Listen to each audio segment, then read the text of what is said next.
tempo para pergunta? Tem tempo para pergunta? Tem tempo para pergunta? Eu tenho tempo para pergunta? Tem Tempo para Pergunta, o podcast oficial do TDC. Olá, estamos de volta com mais um Tem Tempo para Pergunta, o podcast oficial do TDC, gravando mais uma temporada direto aqui de Brasília. E você que acompanha, a gente sabe que os papos aqui são aqueles que interferem na sua carreira, no seu dia a dia, no desenvolvimento do seu time ou do seu negócio. E hoje a gente vai falar sobre um tema muito interessante. Vamos falar sobre hubs de tecnologia. E para isso eu estou aqui com ela, Lucilene Leite, que é consultora de inovação no Espaço TI Caixa. Seja muito bem-vindo ao podcast. Muito obrigada, Júlio. Muito bacana. Lucilene, um prazer enorme te ter aqui. E uma tradição do nosso podcast é exatamente descobrir um pouco da jornada, da trajetória profissional das pessoas, até porque muitas das pessoas que nos assistem estão começando na carreira ou estão em processo de transição e querem, por exemplo, entender como que é que ela vai conseguir fazer essa jornada. Então, eu queria que tu contasse pra gente como que começou o seu envolvimento com a tecnologia, se é algo que vem desde cedo, se é algo que chegou recente na tua carreira profissional. Conta um pouquinho pra gente. Eu comecei na tecnologia logo depois que eu terminei o ensino médio, né? Que eu comecei a atuar em tecnologia. Aí eu já entrei na faculdade, né?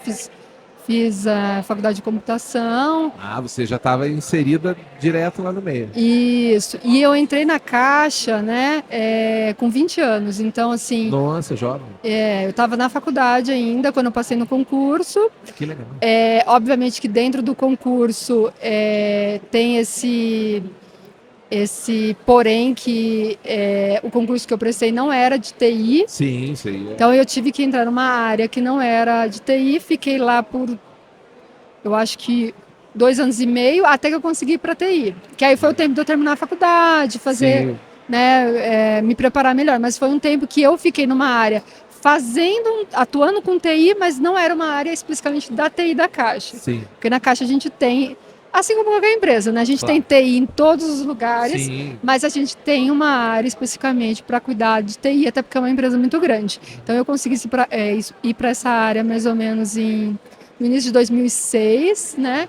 E aí eu fiquei nessa área aí até 2000 eu fiquei 18 anos na área de TI da Caixa. Nossa. Passei por várias áreas, na verdade. Conheceu de ponta a ponta. Eu sempre falo, como é uma empresa muito grande, você fala, pô, Lucilene, tá 22 anos na Caixa, mas parece que eu já trabalhei em muitas empresas diferentes, porque é uma empresa muito grande e cada área que você vai é como se você estivesse iniciando novamente numa empresa diferente. Muito distribuída, né? Exatamente. Em todos os cantos do Brasil. E aí, atualmente, aí que aconteceu? Dentro da TI, eu entrei na área de inovação dentro da TI, numa época em que a inovação estava inserida dentro da área de tecnologia da informação, e depois teve uma reestruturação, e essa área de inovação, ela saiu da área de tecnologia da inovação, porque a inovação, ela tem uma crise de identidade. Acho que em toda empresa, acho que grande, rola isso, né? Porque a empresa, ela nasceu sem uma área de inovação, né? Porque é uma empresa centenária.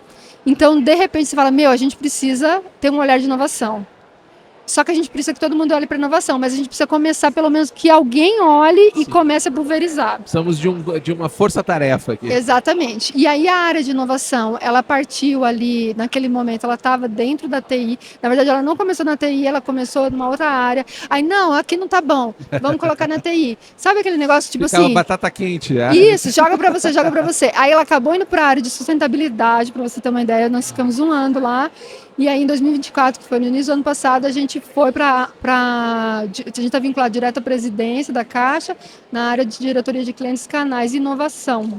Legal. Então, é uma área que a gente acho que se adequou um pouco melhor, porque afinal, inovação não é só tecnologia. Permeia tudo. A tecnologia é uma ferramenta, né, muito importante para a inovação, mas a inovação não é feita só de tecnologia, né? Ela tem outra... A gente tem que olhar, e a Caixa hoje em dia ela tem olhado muito para essa questão do cliente, do usuário, o cliente-centrismo, o que o nosso cliente quer. E por isso colocaram a inovação na área de clientes e canais, porque ali a gente consegue primeiro começar a inovação olhando para o que o cliente quer, para depois partir. Como a gente vai fazer isso? Quais ferramentas a gente vai usar? Qual tecnologia que a gente vai usar?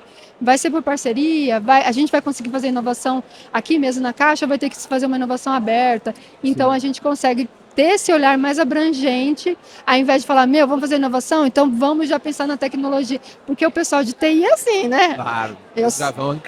Nós somos assim, a gente já quer colocar principalmente se for uma tecnologia nova, a gente já quer já enfiando, né?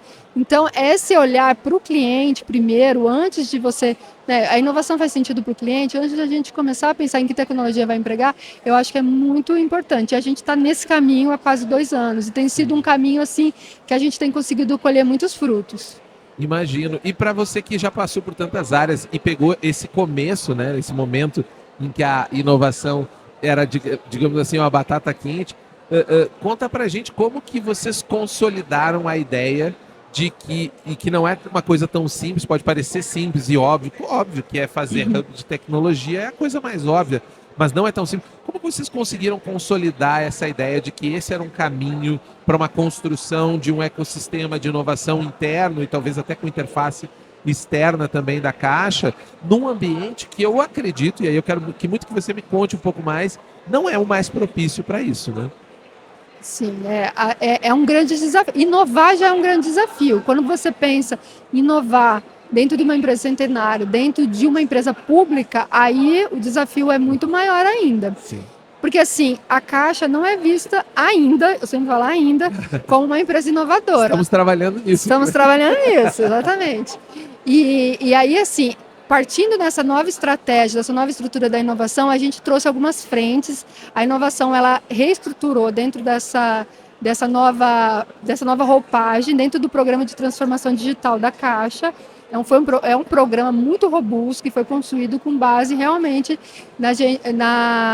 chama Programa TEIA, né? E ele foi construído exatamente para a gente poder, né, transformar aí, através do engajamento, da inovação e do aprendizado. E é um programa que envolveu várias áreas, várias frentes de negócio, né? Sim. E que deu uma reestruturagem, uma nova roupagem aí para o que a Caixa fazia, como a Caixa trabalhava com novas soluções, o desenvolvimento de novas soluções para os clientes. Né? Até porque o banco tem uma característica, por muitos anos, se a gente voltar um pouquinho para trás, anos 80, acho que até 70, de ser um dos grandes responsáveis pelo primeiro contato das pessoas com tecnologia, com computação pessoal. As pessoas não tinham computador em casa, mas elas já tinham o ATM, né? Claro, uma versão muito mais precária. Simples, e a Caixa levou isso para os confins do Brasil, né? Então, como que é essa coisa de, em um determinado momento, vocês eram talvez o lugar mais inovador e daqui a pouco vocês têm que fazer uma reestruturação, que nem você falou, né? Para poder fazer um plano de digitalização. A gente tem até uma palestra que a gente faz para poder levar realmente esse olhar, que a Caixa, apesar dela ser uma instituição centenária, ela foi inovadora desde o início, né? Sim. Ela foi o primeiro banco a abrir conta para as pessoas escravizadas, né? Ela foi o primeiro banco a abrir conta para mulheres, né? A gente tem inovações aí um pouco mais recentes, que às vezes às vezes as pessoas têm uma certa dificuldade de entender que é inovação, mas por exemplo, as nossas agências Barcos, as nossas 2 agências Barcos. Sim. Como você falou, a Caixa, ela tem esse viés de estar se preocupando em ir para lugares, atingir públicos que muitas vezes outras instituições financeiras não vão ir porque não é lucrativo. Sim. E a gente acaba tendo que inovar com isso. Um grande exemplo é um projeto muito bacana que a gente apresentou agora na COP30. Vamos falar de COP30, né? Vamos falar de COP30. Hoje eu estava num bate-papo, a pessoa falou assim, vamos parar de falar de COP30, né? Que estava todo mundo falando de COP30, né? E nós fomos apresentar esse projeto na COP30, que foi um projeto muito bacana, em que a gente está fazendo uma solução, a gente desenvolveu uma solução que está em experimentação, né? Está no MVP, para a gente conseguir atender nas nossas agências ou em outros pontos físicos, né? Que a Caixa está, as populações indígenas. Porque muitas populações indígenas, às vezes a gente não percebe, a gente meio que vive numa bolha, às vezes a gente não percebe isso. Sim. Mas muitos povos indígenas ali, eles não têm fluência, muitas vezes eles não falam a língua portuguesa. Eles têm linguagens próprias. Nós temos assim, milhares de línguas nativas. Nativas no Brasil. A gente mapeou para esse experimento 2 línguas especificamente para a gente fazer o experimento. A gente teve a ajuda dos próprios indígenas, foi muito legal, assim, eles se disponibilizaram a ajudar a gente, porque é um treinamento com IA, né? Sim, São línguas que não são dicionarizadas, então sim. tem toda essa São dificuldade. tradições orais, né? Ela não tem uma Isso. ortografia regimentada. A pra gente você contou trabalhar. até com a ajuda de alguns professores de universidades que trabalham com isso e com os próprios indígenas mesmo, porque não tem dicionário, você não tem literatura ali, né, escrita para poder colocar numa IA e fazer um treinamento rápido. Foi um grande desafio, a gente fez esse projeto, estamos ainda desenvolvendo esse projeto com a ajuda da Microsoft, com o Instituto César lá de Recife. Então, foi apresentado na COP30, foi um grande sucesso. A gente conseguiu fazer a demonstração lá e vamos aí avançar para colocar isso nos nossos canais físicos aí nos próximos meses. E os indígenas, cara, agradeceram demais, porque eles falaram, gente, a gente está sendo visto, entendeu? Claro. Então, essa característica, a gente costuma falar, a Caixa tem essa cara de ser um banco tradicional, mas se você parar para pensar, a gente faz tanta inovação porque a gente consegue realmente enxergar, como você falou, né? Muitas pessoas tiveram primeiro acesso ali em um computador, ou mesmo no ATM, numa tecnologia, e hoje em dia acesso no celular, banco pelo celular, foram bancarizadas por conta da Caixa, por programas da Caixa. Sim. Então isso torna a gente, de certa forma, inovadora, né? Claro, sem dúvida. E assim, eu acredito que a Caixa, do ponto de vista, obviamente, de usuário que está aqui, né, tem um papel fundamental na estrutura hoje financeira do Brasil, porque se a gente for falar exatamente como de bancarização, é muito complexo o acesso. As pessoas acreditam, principalmente para mim, que sou do eixo sul-sudeste, de que não, internet todo mundo usa, todo mundo tem celular. A nossa bolha, né? A gente Chega vive em na tudo bolha. quanto é lugar. Cara, às vezes não. E eu tenho o prazer de ter uma amiga que é economiária há muitos anos, trabalha na área de projetos para municípios. Ela diz, Júlia, às vezes 500 quilômetros da uma capital já acabou. Já acabou tudo. Acabou a internet, acabou a conexão, acabou o acesso. E aí se vira nos 30. E é a Caixa que tem. Entendeu? Para dar um acesso. Então, é muito importante você trazer essa parte de inovação, porque eu acho que essa tradição é a confiança, porque é uma instituição extremamente confiável pelo público, ao passo de que se eu proponho se a Caixa propõe que eu use um aplicativo, a chance de eu usar é muito maior, porque é uma instituição confiável que eu posso, digamos, aderir a uma nova tecnologia, né? Exatamente. A gente tem tentado colocar na nossa estratégia de inovação esse nosso, vamos dizer assim, esse nosso ponto forte. Nós somos uma instituição confiável, nós temos a confiança do nosso público. Então a gente tem que trazer agora tudo o que nos falta mais ali. Porque assim, a gente sempre está naquela crise de identidade, como eu falei, somos um banco comercial, mas nós temos um lado social, né? Então nós temos públicos ali diferentes que devem ser atendidos, né? Por soluções diferentes, muitas vezes. A gente precisa atender o pessoal, as pessoas do social, né, o público do Caixa Tem, ali que recebe benefícios, né, a população indígena, o pessoal que precisa da agência Barco chegando ali no lugar deles, porque senão eles não conseguem receber esse atendimento bancário. Sim. E a gente tem a população mais semelhante a mim e a você ali, que estamos nessa bolha em que a internet, tem internet em tudo que é lugar, tem um banco em cada esquina. A gente, na verdade, nem vai em banco, né? Claro, eu trabalho no banco, mas eu nem entro em agência bancária. Eu acho que a última vez que eu fui num banco é mais de 10 anos. E a gente, eu não quero entrar num banco. Se não precisar, não vou mais. Não vai, exatamente. Acho que foi quando eu comprei um apartamento, inclusive. O último banco que eu entrei foi na Caixa. Porque ainda a jornada que a gente tem trabalhado também nisso, né? Se tornar jornadas digitais, né? A jornada ainda não é totalmente digital, então você precisa ainda ir lá para fazer determinados passos. Lá, depois vai para o cartório. Mas até nisso a gente está pensando, que porque legal, isso é muito bom. Que cheguemos um dia que você nem precise ir na Caixa para poder fazer assinar, o financiamento habitacional. Incrível. Mas pensando agora, a gente está falando disso sobre inovação, sobre estratégia, a lógica de hub de tecnologia. Porque um hub de tecnologia, na verdade, você está abrindo a sua casa para vir gente de fora. Me conta um pouco como foi o primeiro passos e como está hoje essa integração, digamos assim, da Caixa com o ecossistema através desse projeto Teia. Antes do projeto Teia, a gente já tinha tido uma tentativa, não foi uma tentativa, na verdade aconteceu. A gente teve um espaço de inovação dentro da USP, lá em São Paulo. Foi um projeto, assim, muito bem estruturado, muito bacana, mas a gente teve o problema da pandemia. Foi bem na época da pandemia e a gente tinha todo o espaço ia ser mais físico do que digital. A gente não tinha pensado muito no digital. A gente tinha pensado em a gente fazer tipo um espaço de colaboração ali com os professores, enfim, né? Para sair alguns projetos da universidade para a Caixa e da Caixa também aportando ideias de projetos para a universidade. Então o projeto era muito bacana, mas esse time da pandemia acabou que atrapalhou um pouco.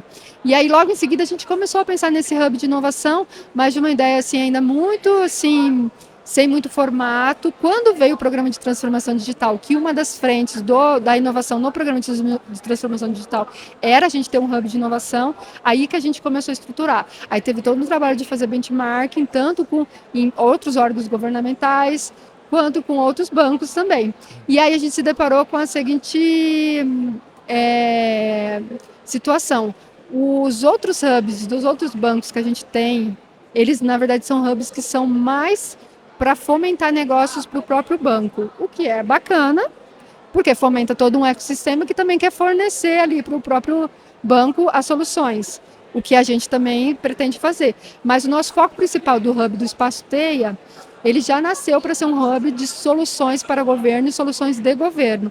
Então, a gente quer que seja um espaço em que a gente aproveite o braço que a Caixa já é para o governo, para as 3 esferas do governo, tanto federal, estadual quanto municipal, para a gente usar esse hub para servir o governo e ao ecossistema de inovação também. Que a gente consiga ser um hub mesmo, uma ponte entre as startups que estão ali com soluções e elas querem fornecer essas soluções para o governo. Claro. Muitas vezes elas não são GovTechs de nascença, mas elas querem se tornar provedoras de governo e a gente sentiu essa dor conversando com as startups, que existe uma dor muito grande, que é o fornecer solução para governo ainda é um bicho de 7 cabeças, né? Sim. Os editais às vezes são muito complicados.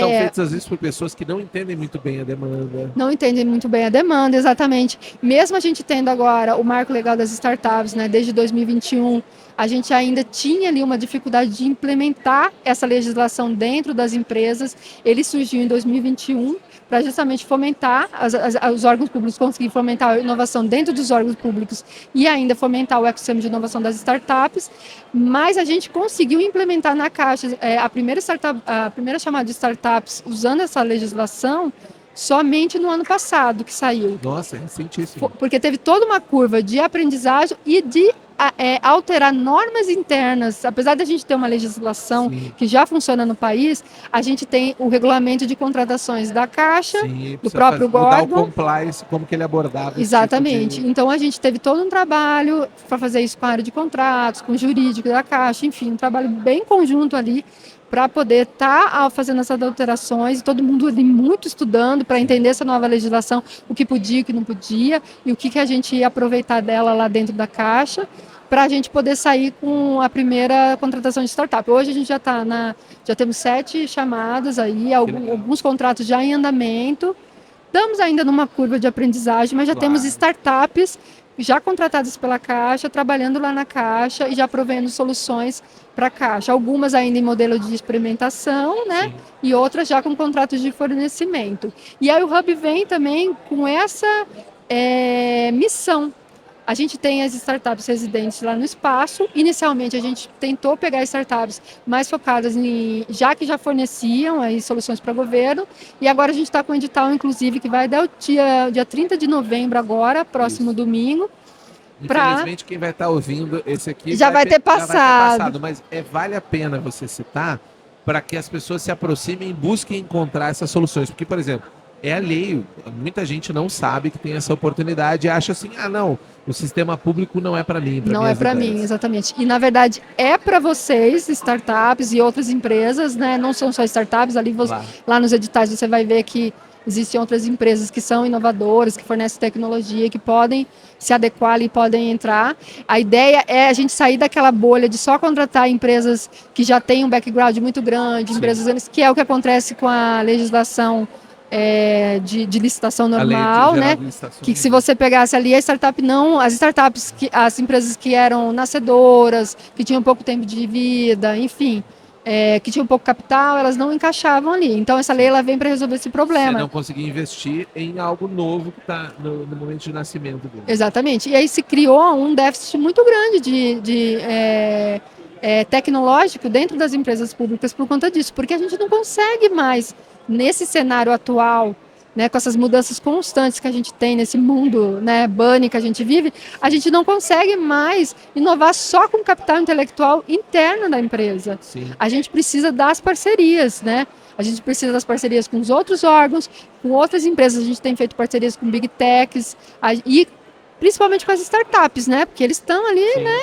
Eles são focados, eles estão ali sempre focados, eles têm um nicho específico, então a gente consegue resolver dentro ali pegando uma startup para resolver uma solução, outra para resolver outra, e a gente quer conseguir fazer isso. A startup resolveu uma solução, sei lá, para um ministério.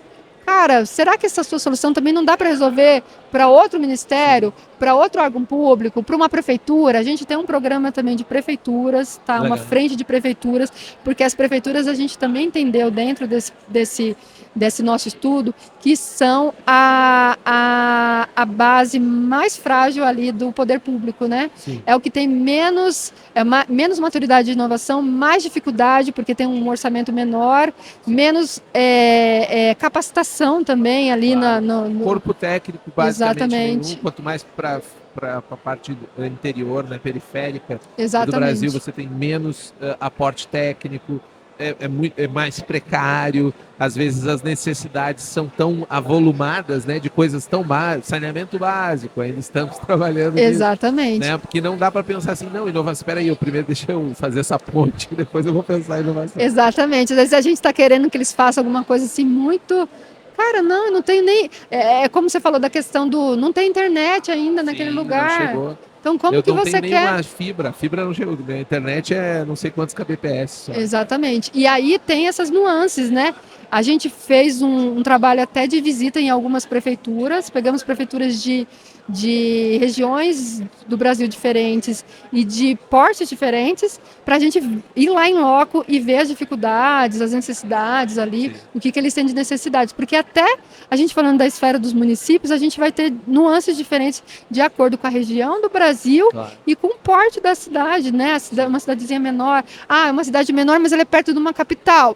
O problema dela vai ser diferente de uma cidadezinha que já está longe da capital, né? Às vezes é afastada, mas é um hub econômico em torno de algum meio produtivo, alguma parte, né, agrícola, industrial. Exatamente. Tem várias nuances. Mas a mim, de quando vocês falavam, foi me dando uma certa curiosidade de saber que tipo de soluções práticas vocês já constataram. Você teria um exemplo, sem, obviamente, entrar em muitos detalhes, porque de repente alguma coisa pode ser até confidencial, mas um exemplo prático de uma solução que hoje já está, como você falou, olha, a gente maturou ela aqui, trouxe, aproximou, criou o modelo, ele já é um fornecedor agora. Tem um exemplo para dar para a gente? Já temos soluções dentro da Caixa, né? Para outros órgãos a gente ainda está fazendo essas pontes ainda, né? Sim. Até porque acabamos praticamente de completar um ano, né? Sim. E, então, assim, a gente está ainda maturando. Então, nós estamos ainda na etapa de construir parcerias, né? Com os órgãos. Mas na Caixa, sim, a gente já tem alguns contratos, até porque a gente se apropriou de algumas do nosso hub ali, para a gente atender algumas soluções de governo, porque nós temos área de governo dentro da Caixa, né? Então temos áreas de governo específicas para governo dentro da Caixa, e essas áreas às vezes precisam de soluções justamente para atender o cliente de governo. Então a gente se apropriou de algumas coisas. A gente está com, como eu citei, né, com algumas frentes. Uma delas é o laboratório de blockchain, que para a Caixa, assim, blockchain é um negócio que está super em voga, e para a Caixa está mais ainda, porque a gente está em processo de implantação do blockchain.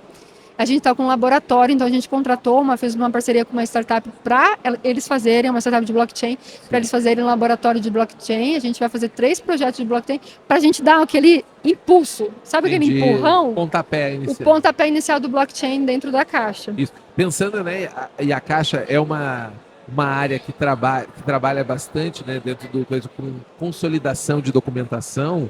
Deve ser um belo desafio pegar isso para botar dentro de uma lógica descentralizada. Né? Sim, mas a gente tem muita necessidade, assim, né? Sim. Como você falou, né? A gente tem muita necessidade de a gente conseguir trazer esse olhar essa tecnologia do blockchain, fazer a tokenização, a gente vai ter muita coisa para explorar, tanto no poder público e dentro da Caixa. Claro. Cara, a gente já tem muita necessidade. A gente só não conseguiu implantar ainda, a gente está nessa fase de implantação, mas a gente tem muita necessidade. Não posso adiantar para vocês, mas vai sair um projeto muito legal, que o pessoal está para divulgar, inclusive no evento agora em dezembro, em São Paulo. Então você que está ouvindo, voltada, é só buscar que já vai estar anunciado. Já vai estar anunciado, voltado para o blockchain e voltado para uma pegada de sustentabilidade, aí para trazer uma coisa bem bacana que eu acho que, assim, uma do diferencial ali, acho que só a Caixa que vai estar fazendo isso daí. Incrível. E me diz uma coisa, Lucilene, você, óbvio, a gente está falando de um processo muito novo, apesar de que é muito rápido, ele escala muito rápido, né? As coisas acontecem de uma forma muito rápida. Eu queria saber se vocês já começaram a trabalhar alguma questão de métricas, de impacto, como que essa postura de abrir para o Hub, mudar o approach, né, até jurídico, de contratos, com esse mercado de inovação, como isso está impactando na prática, algum resultado, algum indicador da Caixa? Tem alguma coisa já ou vocês ainda estão em processo de construção disso? Estamos em processo esse ano, está tendo essa discussão agora no final do ano, para a gente começar ano que vem já a trabalhar com esses novos indicadores, para a gente conseguir realmente mensurar o impacto que essas frentes, né, que essa esteira de inovação está trazendo para o banco especificamente. A gente está em finalização ali desses indicadores. Até então a gente não tinha mesmo. Inovação é um negócio, a gente sempre fala, é uma área transversal. Eu até brinco, assim, inovação é tipo Deus, tem que estar onipresente. Está no né? meio de nós. Está no meio de nós. Só que é difícil, a gente está numa bolha que a gente está tentando quebrar essa bolha e levar isso para a área. O Hub, nosso espaço TEIA, é um dos instrumentos para a gente conseguir levar mais essa inovação para a Caixa, né? Essas frentes que eu estou falando para você, chamar de startup, né? O laboratório de blockchain, a gente está com o squad de inovação ali junto com o Instituto César também para levar a inovação de um modo mais estruturado dentro da Caixa. Temos o Sandbox Caixa, que é um intraempreendedorismo também. Então, nós estamos com várias frentes que o Espaço TEIA está trazendo ali, né, que o Programa de Transformação Digital da Caixa está trazendo, para que a gente possa conseguir pulverizar mais e realmente fazer com que a inovação esteja mais ali, né, inerente mesmo, né, que todo mundo se sinta responsável e parte, né, porque por muito tempo as pessoas trataram a inovação como mais uma área centralizada. Só que um grupo de 20, 30 pessoas não vai conseguir fazer inovação num banco de 85 mil empregados para, né, uma quantidade de clientes enormes que a gente tem. Então, a gente precisa realmente, é um grande desafio, mas assim, a gente tem evoluído muito, né? O Hub é mais um desses espaços e é um espaço em que a gente também, além de a gente poder podendo proporcionar isso para os empregados, trazendo os outros parceiros públicos, as outras corporações que já são, muitas vezes, nossas parceiras ali por contratos, né, como Microsoft, Oracle, as parcerias que a gente já tem ali, nos contratos de TI que a gente já tem, para dentro ali da nossa inovação, para falar, vem inovar com a gente, traga esse olhar de inovação de vocês ali, para que a gente possa já trazer inovação quando a gente está ali falando do produto, ali já no início ali. A gente design, né? Exatamente, porque a gente passou muito tempo correndo atrás da nossa concorrência. E aí a gente tem que ter esse olhar de realmente, a gente tem um gap ainda para ser perseguido, né? Em algumas áreas, como a gente falou, né? A Caixa é inovadora em algumas frentes, a gente tem um gap enorme em outras, né? E a gente precisa dessa vertente de a gente estar olhando para a inovação, não só para o gap, a gente está olhando para áreas em que a gente pode se apropriar do que a gente faz de melhor, né? E a gente, cara, isso aqui a gente já faz bem, então vamos trazer essas pessoas, esse cliente já, para olhar para outras soluções nossas e falar, olha, você é um cliente nosso, sei lá, do fundo de garantia, da habitação, né? Você mesmo falou de habitação. Uma das coisas que a gente tem trabalhado, por exemplo, eu tenho um contrato habitacional, Lucilene. Sim. Aí eu baixo o app da habitação e fico lá acompanhando o meu contrato. Eu não preciso baixar um app em que eu vejo as outras soluções da Caixa. Isso é um erro de estratégia. Porque você é o meu cliente habitacional, mas eu poderia estar ali te mostrando que eu tenho outras soluções para te fornecer e que são interessantes. Já vendo o seu perfil, já falando, cara, o Júlio tem um contrato comigo, ele tem um perfil tal, ele se interessa por tais coisas. E aí já está ali te mostrando outras soluções que poderiam interessar para você ou para os seus filhos, enfim, Claro. para alguém ali que seja ali lá né, do seu núcleo ali. Então é assim, a gente está com esse olhar que a gente já deveria ter tido muito tempo, né? Mas isso veio com essa reorganização da postura do time de inovação. Exatamente, porque hoje em dia não dá mais para a gente trabalhar cada um numa caixinha, né? O FGTS trabalhando na caixinha dele, a habitação trabalhando na caixinha dela. A gente tem que ter esse olhar de, cara, transversal. Um transversal. O cliente que faz um contrato, ele entrou na Caixa por conta de um contrato habitacional, mas ele pode adquirir outras soluções que a Caixa fornece e que às vezes ele nem está sabendo que a Caixa tem. Um cliente que entrou por conta de um benefício, por conta de um Bolsa Família, ele pode em algum momento que a gente torce muito, que ele não seja mais Bolsa Família. Sim. E que ele tenha aí, né, como a gente tem o pé de meia agora para os jovens, né, que esse cliente que entra com o pé de meia, né, ele vai ser um cliente já bancarizado. Exatamente, a gente tem até uma frente toda para trabalhar com o rejuvenescimento de base, justamente pensando, um cliente que entra com o pé de meia, um cliente que entra porque o pai e a mãe abriu uma poupança na Caixa para ele, né, um menor que abriu uma poupança na Caixa. Um movimento muito tradicional da família brasileira. Exatamente. Abriu a poupança que ele continue com a Caixa, não vá para um outro banco, porque que é mais sexy, é mais inovador na visão, até para uma visão de comunicação e não necessariamente de efetividade, né, dessa inovação. Exatamente. E a gente tem feito um trabalho muito de ouvir, né, os clientes. A gente tem trabalhado com grupos focais, aí, até dentro do programa de transformação digital, o pessoal de UX tem trabalhado, trazido esses clientes. Há umas 2 semanas atrás a gente teve um grupo focal, inclusive, de jovens, né? E aí a gente levou os jovens lá para o Hub, inclusive, e foi feito todo um trabalho lá de ouvir eles, de saber, olha, vocês preferem isso ou aquilo, se colocar eles em algumas situações, se acontecesse isso, o que vocês fariam, para justamente colocar eles para experimentar um protótipo lá do aplicativo, né? E dar para a gente o feedback. Então, assim, a gente tem ouvido realmente essa preocupação de ouvir, a gente tem feito conselhos de clientes, né? Para ouvir realmente os clientes e falar, você é cliente da Caixa em tal situação, ou você não é por quê? Né? Por que você procurou outro banco? E a gente ouvir, saber para que a gente melhorar.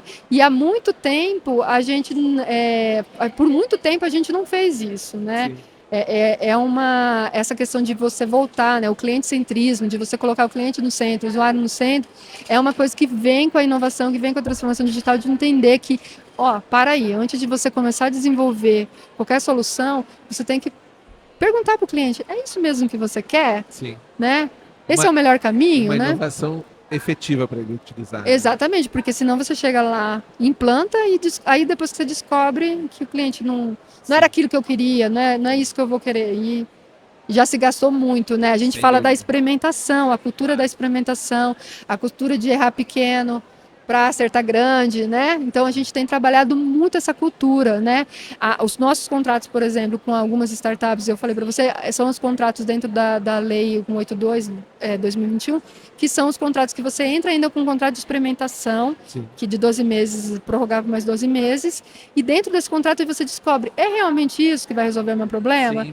Porque se não for, tá tudo bem. Não precisa ir para o contrato de fornecimento, eu gastei no máximo ali, no caso da Caixa, no caso da legislação atual, no máximo 1.600.000 que você gasta no contrato. Tem um limite. Um limite, exatamente. Melhor gastar 1.600.000 ou 1.200.000, o que a gente estipular ali para aquele contrato, do que você gastar, sei lá, 10, 20, 30 milhões num contrato de fornecimento que às vezes você descobre que não vai resolver o seu problema. Então é o errar pequeno mesmo, é experimentar, descobrir se é isso que a gente estava querendo mesmo, se é isso que vai resolver o nosso problema, antes da gente fazer um contrato maior, da gente implementar uma solução gigantesca aí para todos os nossos clientes. A gente experimenta pequenininho para poucos clientes, né? antes da gente sair, né, Sim, atacando o mundo atacando o inteiro. mundo e a gente gastando tempo e recurso, né, com algo Sim. que não fez o menor sentido, né?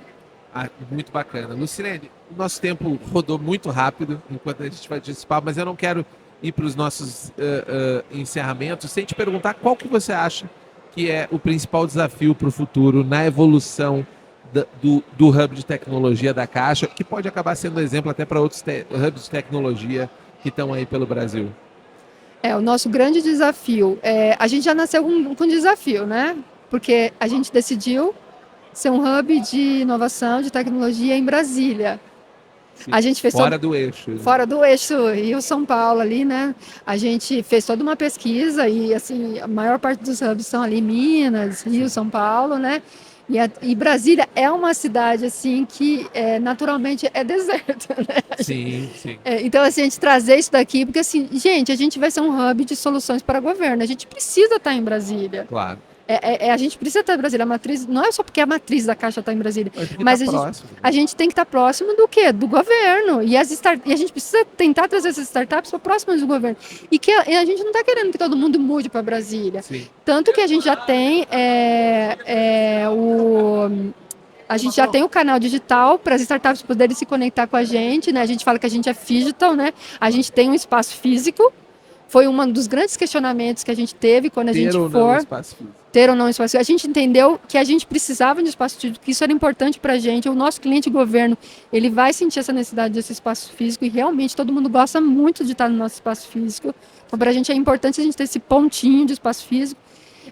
Longe ali da matriz da Caixa, né? A gente está aqui no Centro de Convenções Ulisses Guimarães, a gente foi estrategicamente pensado para a gente não estar pertinho ali do prédio da Caixa, para a gente ficar um pouquinho mais desvinculado dessa carinha tradicional, né? Então a gente foi toda uma estratégia pensada, o espaço físico, mas a gente também quis estar digital porque a gente sabe que a gente tem muitas startups, né, e inclusive startups que já fornecem soluções para governo, os GovTechs, fora de Brasília, né? A gente tem startups, aliás, a maior parte dos GovTechs estão em São Paulo, né? Sim. E a gente já tem recebido contato dessas startups, elas vêm visitar a gente, elas já estão conectando com a gente mesmo virtualmente. A gente tem tido muitos eventos que são transmitidos, então a gente consegue conectar aí com o Brasil inteiro, né? Sim. E quiçá que algum dia, né, fora do Brasil, né? Olha aí, por que não, né? E o futuro é a gente continuar com essa pegada, inclusive.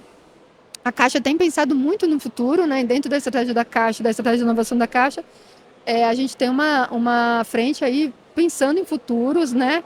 Eu, inclusive, estava fazendo ali uma mentoria agora falando sobre futuros, né? E a gente tem toda uma frente de futuro para a gente pensar, ajudar a Caixa a também olhar ali para 2035. A gente tem todo um planejamento até 2030, né? Que é o 2030, mas a gente pensando também já em 2035, 2040, que parece distante, mas não tá, né? Não, tá chegando aí. Já tá chegando. Então, assim, muita coisa tá mudando e tá mudando muito rápido. E a gente tem que parar para pensar nos possíveis futuros para o Brasil, para o governo, né? Para esse lado social também que a Caixa tem, claro, né? Para o lado comercial e para o lado social. Então, a gente tem... não estamos andando só na linha reta ali de tipo, vamos continuar inovando aqui nessa vertente. A gente está abrindo o leque de opções ali e pensando, podemos ser a Caixa Econômica, como seremos a Caixa Econômica Federal em 2035 e 2040? Vai depender muito do que vai acontecer, claro, né? Do que vai acontecer. E a gente tem que estar preparado para qualquer tipo dos possíveis cenários. A gente tem que estar preparado. A gente tem que estar preparado para usar o nosso melhor e preparado para os possíveis futuros. Então, o Hub é um grande instrumento para a gente conseguir atingir isso, com colaboração com o ecossistema de inovação. A gente está abrindo as portas, é um espaço que fica de portas abertas mesmo, né? Eu tenho encontrado várias pessoas por aqui no evento e falando, gente, vamos lá, vai lá visitar o espaço é de vocês. Para né? Quem é de Brasília ou da região aqui que estiver ouvindo a gente, pode procurar o Espaço T. Gostaria até para a gente finalizar, para você dar os canais, quais são os melhores canais para a galera acessar o Espaço T? A gente tem vocês podem encontrar informações sobre o Espaço Teia no caixa.gov.br/inovação, mas agora a gente está com um site específico do Hub Teia, é o Hub Teia, que está numa plataforma de um parceiro nosso, né? Então é só vocês procurarem Espaço Teia Caixa, Hub Teia no Google, que vocês vão conseguir localizar. Lá, inclusive, quem é startup, quem quer ser parceiro, tem já lá um formulário para vocês preencherem, para vocês se tornarem parceiros ou membros. Lá vocês também encontram todos os editais de chamadas de startups que a Caixa tem aberto. Então é muito interessante estar indo acompanhando lá, porque a gente tem tido várias chamadas para resolver problemas do próprio banco, tá? E a gente tem feito agora parceria com as prefeituras e devem surgir aí outros editais ali, em parceria com os outros órgãos de governo. E temos o edital, né, é o nosso primeiro edital de startups, que está finalizando agora no dia 30, né? Sim. Mas teremos outros, né? Como você falou, Sim. né? Mesmo que esse episódio saia depois do dia 30, que possivelmente vai sair, Sim. fiquem de olho que a gente vai ter outros, Claro. outros editais ali para a gente trazer as startups ali. E mesmo que você não esteja no edital, se torne membro, preencha o cadastro, vocês vão entrar num grupo do ecossistema do Espaço Teia Caixa, vão estar recebendo informações sobre... Eu mesmo vou preencher esse cara. Sim, você vai estar recebendo informações sobre Quero eventos. receber tudo sobre eventos, tudo que tá rolando. Exatamente. Pode, inclusive, temos um estúdio de podcast Olha lá Bacana. no espaço, então vocês estão convidados ali, né? Muito legal. De repente você faz uma edição Tem tempo para pergunta. do Tempo para Pergunta lá no nosso Espaço Teia, com um fundinho lá do nosso... Que legal. Temos um fundo ali pro nosso fundo, temos um fundo Pra Esplanada? vivo. Não, o nosso é pro Mané Garrincha. Pro Mané Garrincha, Ah, é que lindo, legal, é lindo muito aquele bacana. fundo. Muito bacana. Então, assim, tá todo mundo convidado para conhecer o nosso espaço físico e para visitar a nossa plataforma também. Eu sei que vai ter gente aqui que não é de Brasília, mas o pessoal tá vindo direto para Brasília, não é? Sim. Tá sempre em Brasília, visitou Brasília, venha visitar o Espaço Teia, a gente está sempre ali esperando vocês, a gente faz um tour guiado lá pelo espaço, vocês podem estar lá utilizando nosso Wi-Fi, tomando nosso cafezinho, né? E aí também fazendo conexões lá com as nossas startups que já estão lá como residentes. Muito legal. Lucilene, é um prazer enorme poder conversar, aprender mais sobre o Espaço Teia. E eu queria saber se para a galera quiser se conectar com você. Você é uma pessoa de redes sociais? Você tem algum link para deixar para o pessoal? Pode conectar comigo no LinkedIn, né? Meu nome é Lucilene Leite, pode procurar lá que vai ser a primeira a aparecer. Sim. Se não aparecer, escreve Caixa que vai aparecer, Sim. né? Sou consultora de inovação, estou sempre postando as coisas lá, inclusive dos eventos do Espaço Teia. Eu estou sempre divulgando também lá na minha rede. E os demais eventos aí que eu estou fazendo também. Legal. Só acompanhar o LinkedIn. Fica aí uma super dica. Se conectem com o Espaço Teia, com a Lucilene. Mais uma vez, muito obrigado pela participação. Obrigada a você, Júlio. E para você que nos acompanhou até agora, fica também o convite para conhecer os outros episódios do podcast. Toda quarta-feira, às 18 horas, tem episódio novo do Tem Tempo para Pergunta no Spotify ou no seu agregador favorito de podcasts. E se você quiser ver esse papo em vídeo, tem o nosso canal do YouTube que você pode dar o like, compartilhar, nos seguir ou mandar aquele corte bacana para o seu amigo, colega de trabalho, para ele ficar sabendo que, olha só, ele é de Brasília, pode ir lá no Espaço Teia. Fica uma dica fantástica aí para todo mundo. E eu, obviamente, espero vocês no nosso próximo episódio. Até lá. Tchau!